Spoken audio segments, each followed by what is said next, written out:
Bolivian Workers' Confederation protests to voice labor demands and condemn measures promoted by the de facto government of Janine Áñez.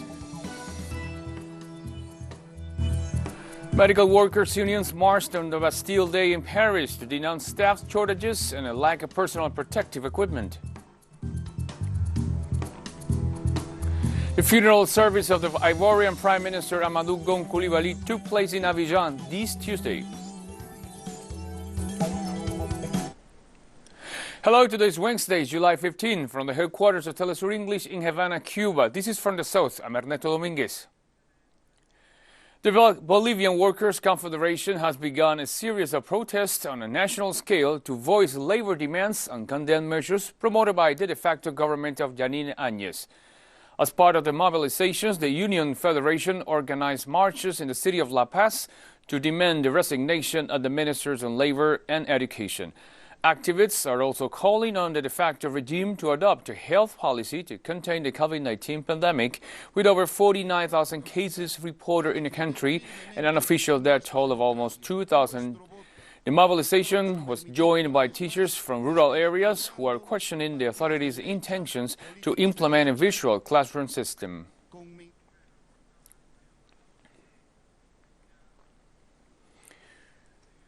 In this context, teachers also mobilized in the city of Cochabamba, where also citizens demanded a free and non-discriminatory education, free access to the internet, at the insistence of the de facto government to promote online teaching. We are demanding the immediate dismissal of Mr. Cárdenas because he is an authoritarian minister who doesn't like to work, who does not have the will to work for the benefit of education, as he coordinates and obliges the participation of the educators, of the educational sector. Those we tell him liar because every day he is lying to the population, calling for the division of the educational sector, indicating that this sector demands the in-person classes during this pandemic, which is a lie. Decree 4260 establishes that the central state, the central government, must guarantee financial responsibility. Meanwhile, in Oruro, the local neighborhood councils mobilized in support of the national protests for free access to education. We, the neighborhood councils, are mobilized to the Central Bolivian Workers' Head and to the Central Department for Workers. We are going to remain in the streets. They are forcing us to achieve our demands. In that sense, we convene our neighbors, to all the people of Oruro. Thus, we made a call at a national level that we do not agree with all the irregularities being done using the coronavirus pandemic as a pretext, making investment to our plurinational state of Bolivia. The Chilean Parliament debate over the draft law on the withdrawal of funds from the pension fund managers, or AFP. The initiative proposes a constitutional reform to allow AFP members to withdraw 1% from the pension fund. The project would create a collective pension fund financed by contributions from employers and a state to offset the reduction of savings, which will be administered by the public and autonomous entity. After discussion of the bill, a vote on it will be taken. If it is approved by a majority of votes, it will be discussed by the Senate.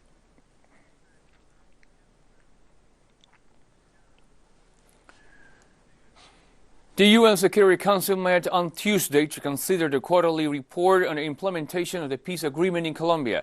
The special representatives and head of the UN verification mission in Colombia stressed that the killing of former combatants, human rights defenders, and social leaders remains the most serious threat to peace in the country.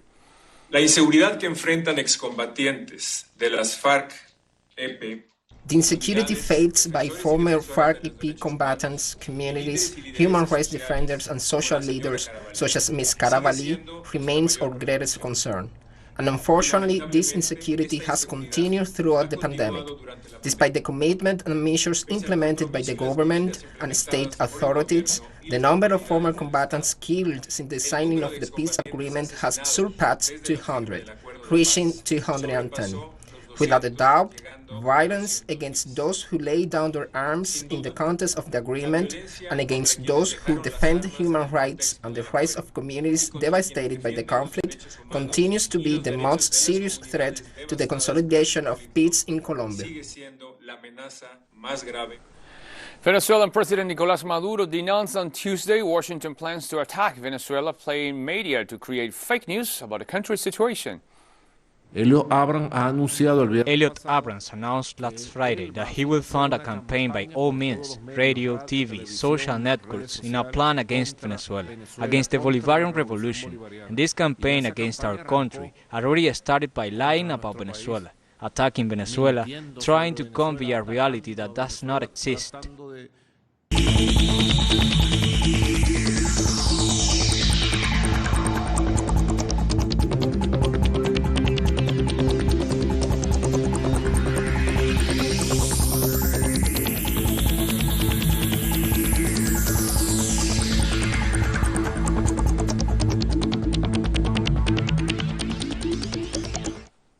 The Venezuelan President Nicolás Maduro announced the arrival of a Turkish plane with biosecurity equipment and medical supplies next July 17, an effort that marks the bilateral cooperation between both nations to battle the COVID-19 pandemic. It will arrive an aircraft with ventilators, PCR tests, biosafety suite and several tons of aid from Turkey. We thank to our dear sister Turkey, to President Erdogan. Thank you very much. President Maduro also updated COVID-19 members in the country, saying that the majority of cases are from community transmission, and informed about 3 new deaths. We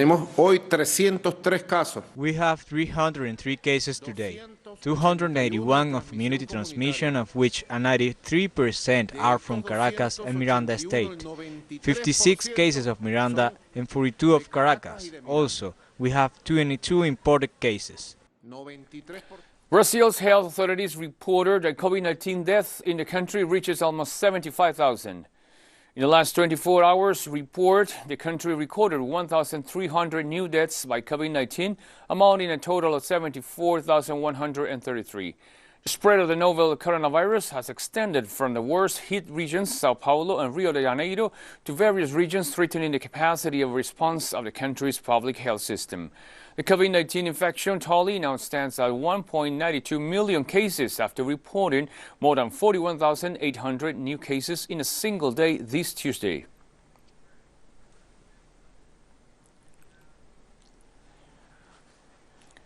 Pan American Health Organization voted on Tuesday to grant subsidized access of COVID-19 vaccines to the most vulnerable countries in Latin America and the Caribbean. PAHO is also coordinated with Gavi and other partners to guarantee that the most vulnerable countries in our region receive the vaccine against COVID-19 in a subsidized manner and at an affordable price. The most vulnerable populations have been hit the hardest. In Brazil, for instance, indigenous communities along the Amazon basin are seeing incidence rates more than 5 times the national average.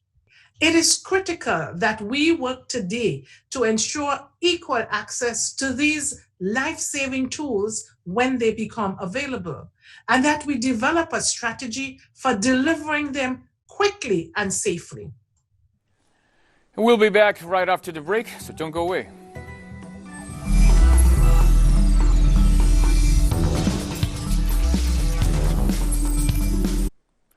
Hello, welcome back to From the South. Authorities in the United States have noted that the city of Miami in Florida state is the new epicenter of the COVID-19 pandemic in the country.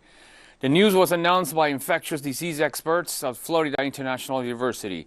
Referring to the rapid spread of the virus in that region, specialists highlighted that the current situation is similar to that which was seen in the Chinese city of Wuhan 6 months ago. Over the last 48 hours, 28,000 new cases have been confirmed in Florida state, although authorities have not announced any new measures to contain the spread of the virus. In this context, U.S. President Donald Trump continues to insist in the reopening of schools across the country to allow parents to go back to work.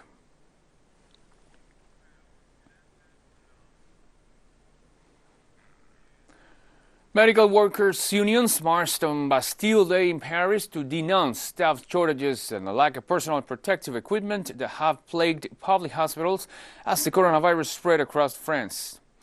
In the midst of the widespread mobilizations on the date, protesters also chanted slogans against police brutality, racism, and against the policies of President Emmanuel Macron, seen as favoring the wealthy. They also denounced the move by the new French Prime Minister to promote a colleague accused of rape as his interior minister. Some protesters wore yellow vests representing the ongoing movement for economic justice. Police were seen making arrests and tear gas was fired to disperse protesters.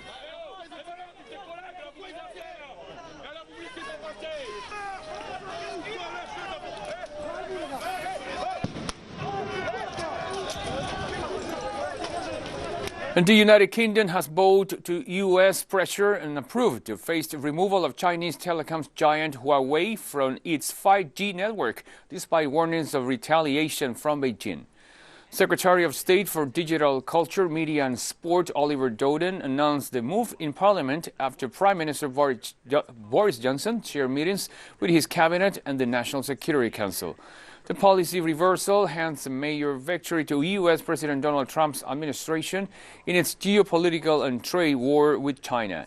But it also threatens to further damage to the UK's relations with China and will carry a big cost for UK mobile providers that have relied on Huawei equipment for nearly 20 years.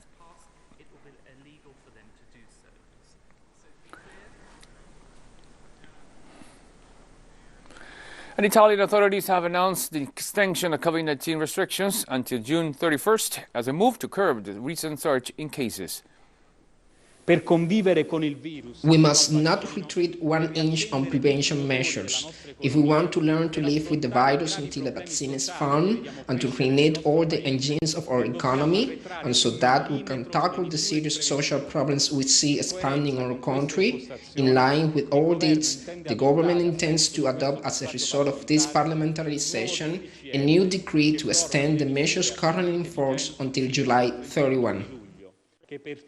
We maintain the decision to quarantine for 14 days all those arriving from outside Europe and coming from non-Schengen countries as a precautionary measure to prevent the spread of the contagion.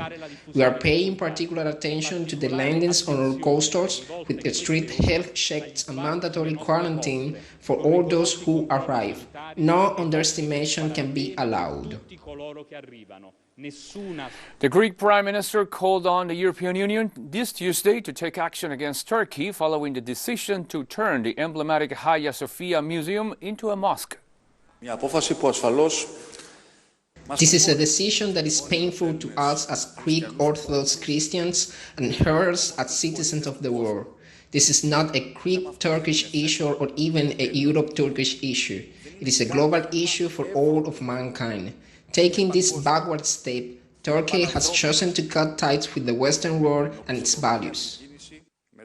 After this insult, the question arises whether Hagia Sophia can retain its privileged status as World Heritage Site of UNESCO and whether it is fair for UNESCO to extend this enormous honor to the country that is supposed to host it.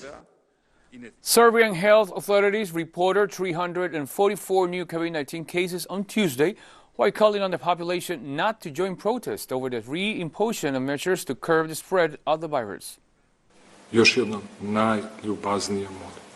Once again, I beg all citizens of Serbia not to do these things, not to gather in large groups, especially indoors, to keep the distance and wear masks indoors. I beg you, I will repeat that 1,000 times, so we can come out of this situation and save as many lives as possible. China registered better than expected foreign trade performance in the first half of the year, with exports and imports both rising in June as the country's economic recovery gathers momentum. Foreign trade of goods went down 3.2% year-on-year in the first half of this year, narrowing by 3.3 percentage points compared with the decrease for the first quarter. Foreign trade in the first half of the year was better than expected, with both imports and exports registering positive growth in June. By issuing a set of policy portfolios, the Chinese government has helped the foreign trade enterprises to prevent and control the epidemic while resuming production and work. It supports enterprises to maintain the market share and others so as to ease the burden for them. All these efforts help to stabilize the base of foreign trade in China. And we have more stories coming up after this final short break, so stay with us for more. Welcome back to From the South. The United States has closed 5 of its military bases in Afghanistan as part of an agreement signed with the Taliban in February. The 5 closed U.S. military bases are located in the provinces of Helmand, Uruzgan, Paktika, and Laghman. The agreement provides, among other terms, for the staggered departures of U.S. forces, which began in March, but it was suspended due to the COVID-19 crisis, according to Washington sources. There are 8,600 U.S. troops in Afghanistan, more than 14,000 who have remained in the country since the invasion in 2001 subsequent occupation.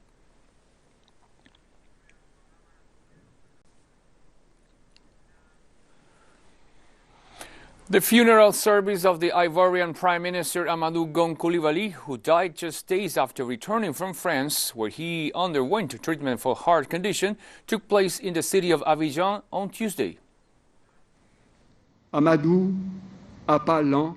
Amadou, slowly your entire silhouette now moves away from us, then the cruel and finished states that your departure leaves today in our souls will be transformed tomorrow for the team of which you were the leader and national leader, of which you were so proud. To us now, as part of the vision of Côte d'Ivoire 2030, that you have encouraged to live your vision to allow Ivorians to dream ever bigger, ever more beautiful, ever higher, ever further.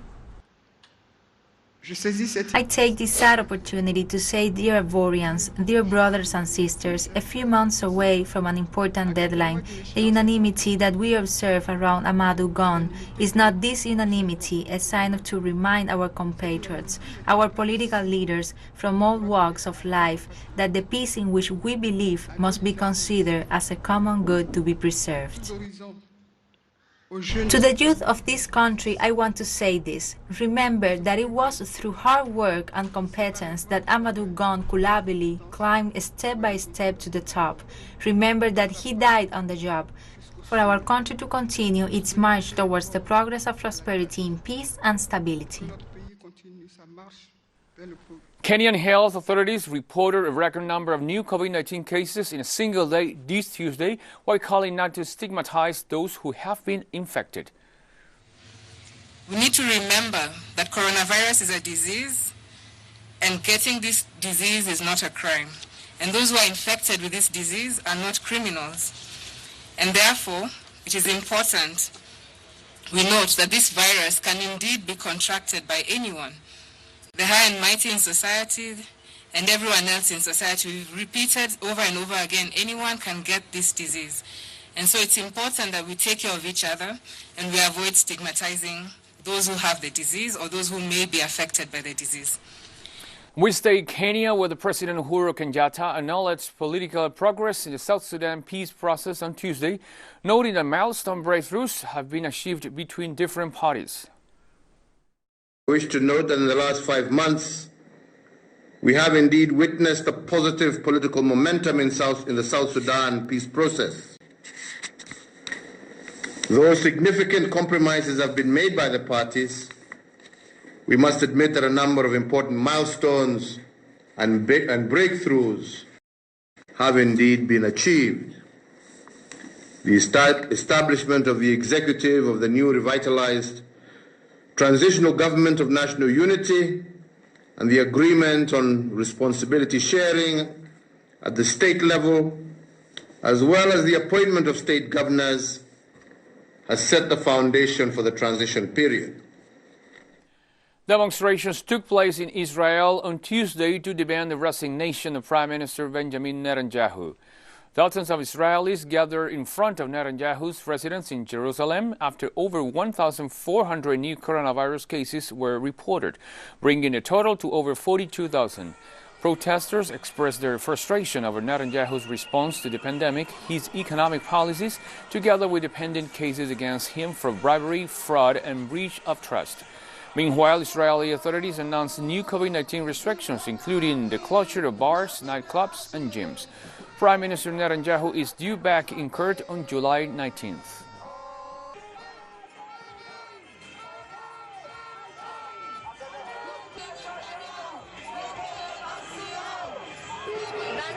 We came to demonstrate, to protest, because our country was stolen, our democracy was stolen. Dictatorship rules are being passed here. He, Benjamin Netanyahu, is charged with bribe, fraud, and breach of trust. Yet nobody talks about it. It is no deal with it. He formed a government with no legitimacy. This country is going to collapse without the possibility of salvation. The mental harm is far worse than any physical harm and any disease. Above all, the state needs to take responsibility for the people who are standing here and help them. This current situation cannot continue. The Likud is being driven by money, power, and honor. It shouldn't be like this. The President of Somalia, Mohamed Abdullahi Mohamed, addressed the 36th Assembly of the Intergovernmental Authority on Development on Tuesday, while vowing to undertake swift reforms in order to better face the post-COVID-19 recovery. The Intergovernmental Authority on Development was founded in 1996 and is made up of Djibouti, Ethiopia, Eritrea, Kenya, Somalia, Sudan, South Sudan, and Uganda. The IGAD-wide economic challenge is one that we must all assess and learn vital lessons from as we seek to enhance regional economic collaboration going forward. To ensure that IGAD Secretariat is well prepared for the post-COVID-19 reconstruction and recovery, we must expedite the agreed institutional reforms and restructuring of IGAD in line with our earlier agreements. This is a crucial priority that we must see through to ensure the effective operation of our organization and to strengthen it to respond to the serious regional socio-economic and security challenges ahead. And President Abdullahi also reaffirmed the organization's support and commitment to the South Sudan peace process. Despite the challenges ahead, the government and people of South Sudan can be confident that in their hours of need, all IGAD member states stand ready to assist in whatever ways possible. And we've come to the end of this news brief. You can find these and many other stories on our website at telesurenglish.net and join us on social media, Facebook, Twitter, and Instagram. For Telesur English, I'm Ernesto Dominguez. Thank you for watching.